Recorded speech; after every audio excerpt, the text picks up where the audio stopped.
Selamat pagi, selamat siang, dan selamat malam, kapanpun video ini ditonton.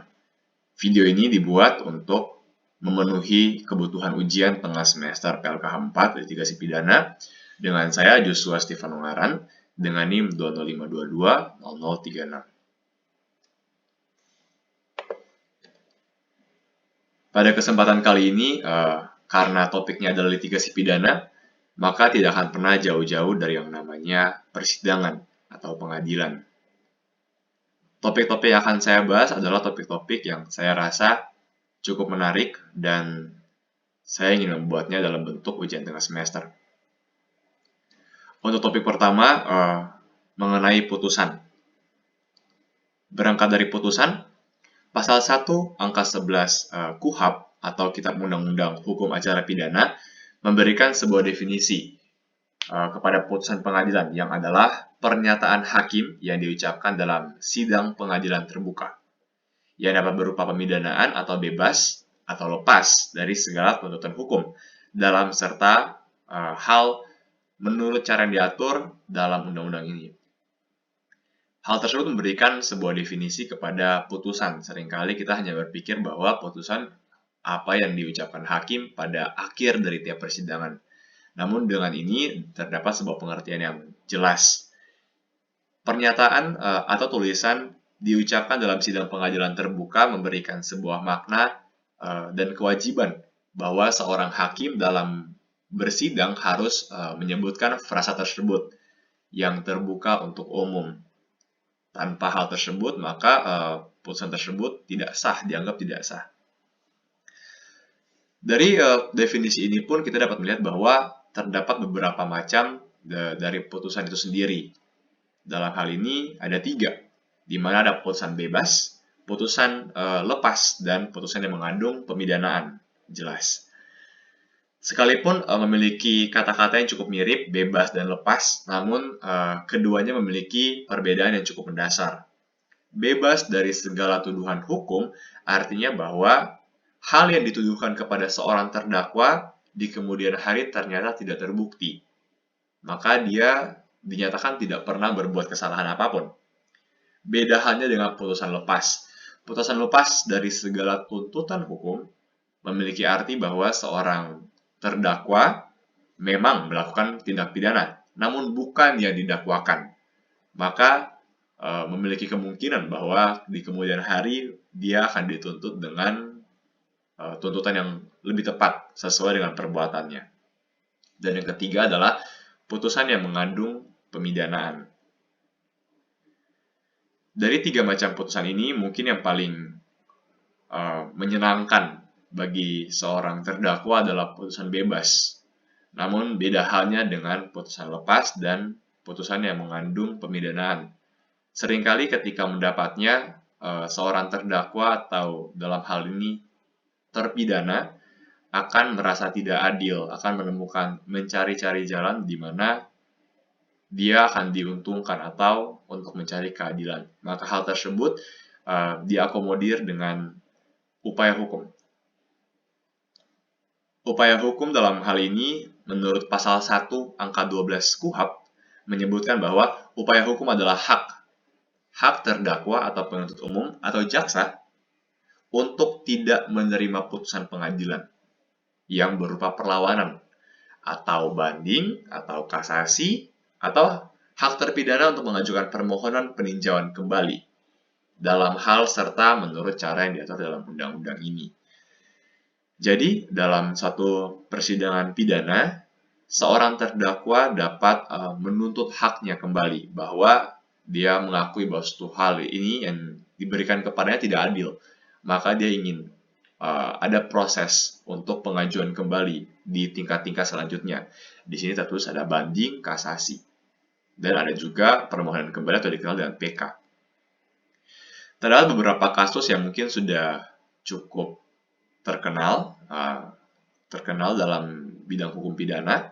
Di antaranya adalah kasus dari Freddy Sambo dan kasus dari Jessica. Kedua kasus tersebut dapat ditemukan bahwa terjadi upaya hukum, yaitu kasasi.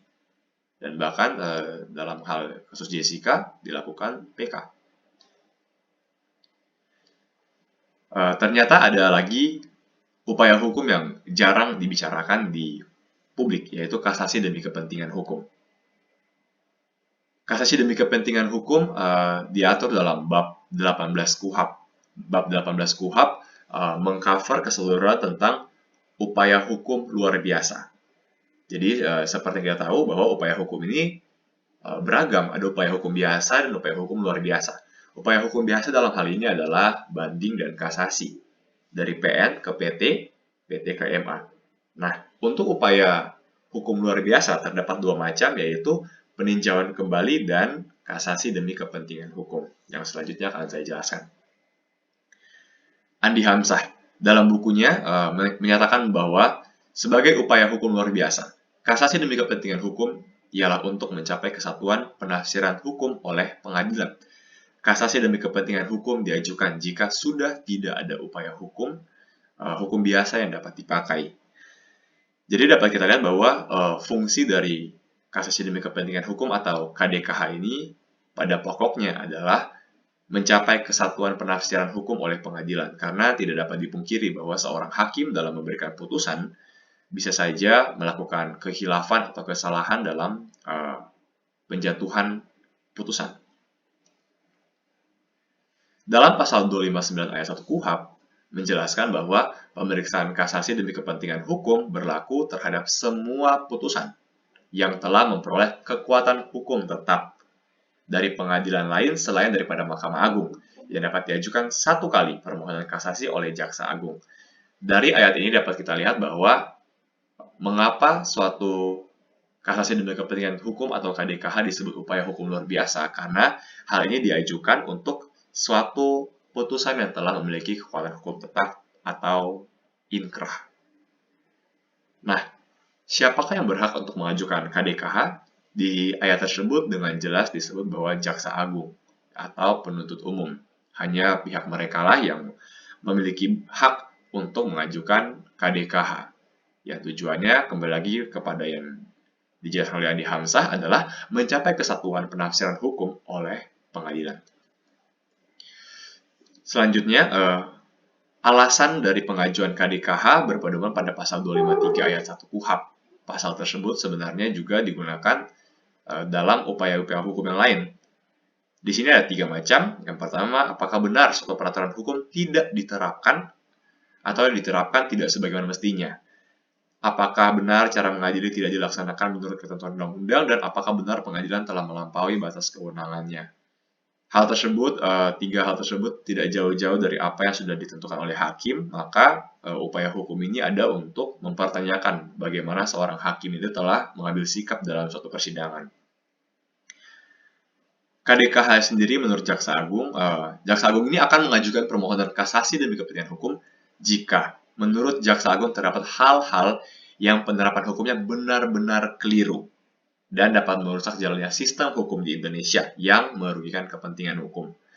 Kepentingan umum. Jadi, 3 poin di atas ternyata telah terakomodir dengan sebuah alasan bahwa mereka ingin, dalam hal ini Jaksa Agung, ingin bahwa penerapan hukum harus benar-benar yang sesuai, jangan sampai keliru dan merusak, bahkan merugikan kepentingan umum.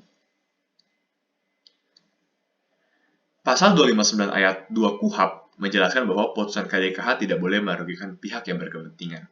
Ayat ini ternyata memiliki sebuah konotasi yang cukup multitafsir karena tidak dijelaskan dalam bagian penjelasannya siapakah pihak yang berkepentingan yang dimaksud. Namun dalam prosesnya ditemukan bahwa pihak yang berkepentingan di sini adalah seorang terdakwa atau dalam hal ini terpidana.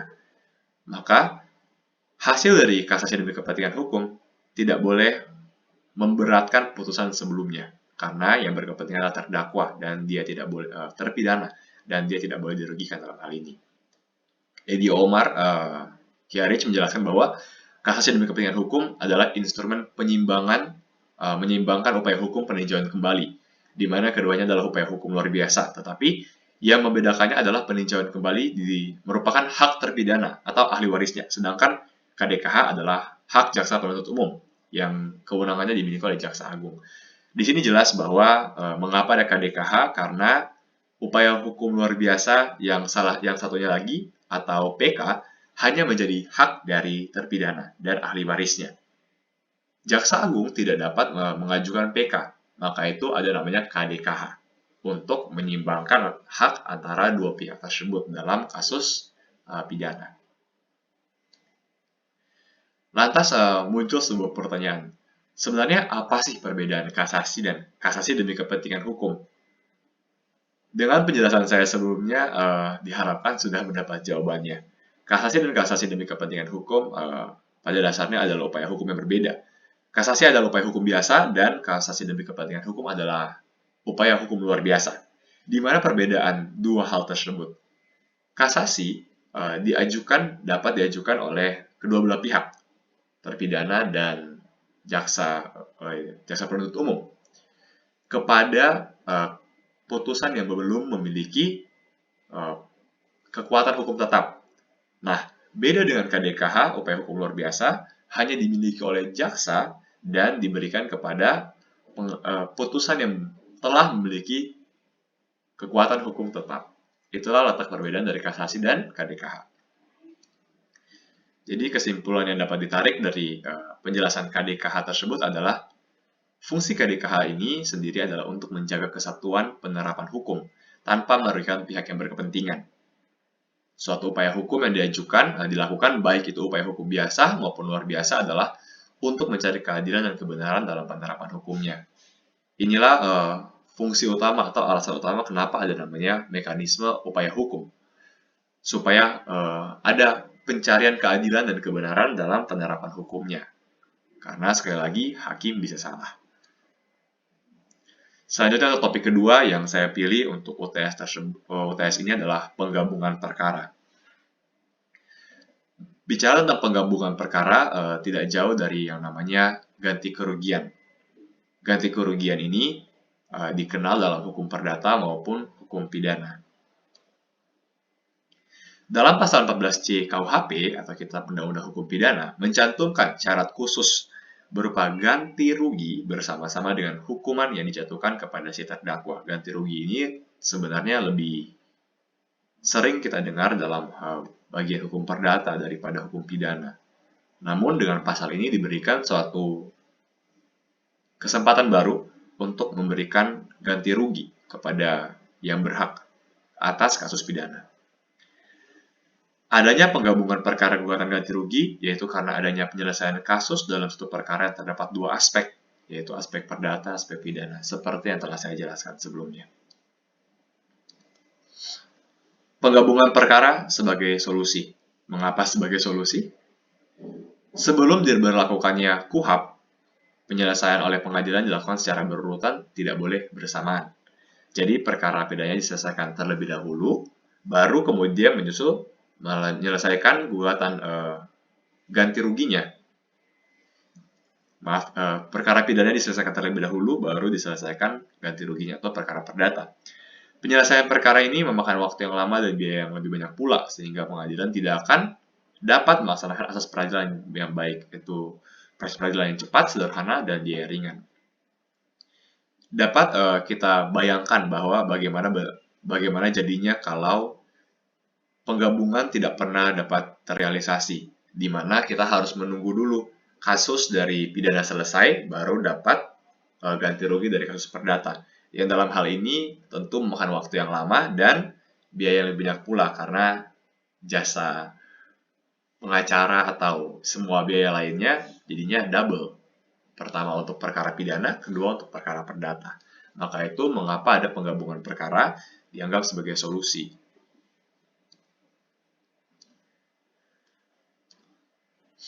Dari rumusan pasal 183 Undang-Undang Nomor 31 Tahun 1997 atau tentang peradilan militer.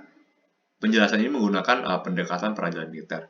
Untuk dapatnya penggabungan perkara ini diperlakukan 3 persyaratan, yaitu adanya perbuatan terdakwa. Adanya perbuatan terdakwa sebagai syarat pertama. Tersebut harus menimbulkan kerugian bagi orang lain, dan adanya permintaan dari pihak yang merasa dirugikan kepada pengadilan untuk menggabungkan perkara ganti kerugiannya. Jadi harus ada 3 syarat tersebut: perbuatan, kerugian, dan permintaan. Kepada korban diberikan cara-cara yang mudah untuk mendapatkan ganti rugi itu melalui penggabungan perkara perdatanya dengan perkara pidana. Gugatan dapat diajukan selambat-lambatnya sebelum penuntut umum mengajukan tuntutan pidana. Macam-macam cara mendapat ganti kerugian.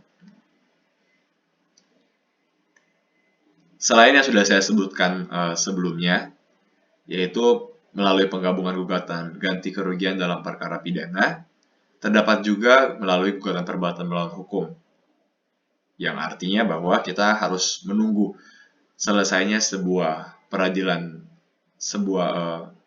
proses dari peradilan pidana, dan kita akan mengajukan perdata. Dan yang ketiga adalah melalui proses permohonan restitusi, atau seringkali dibantu oleh lembaga perlindungan saksi dan korban.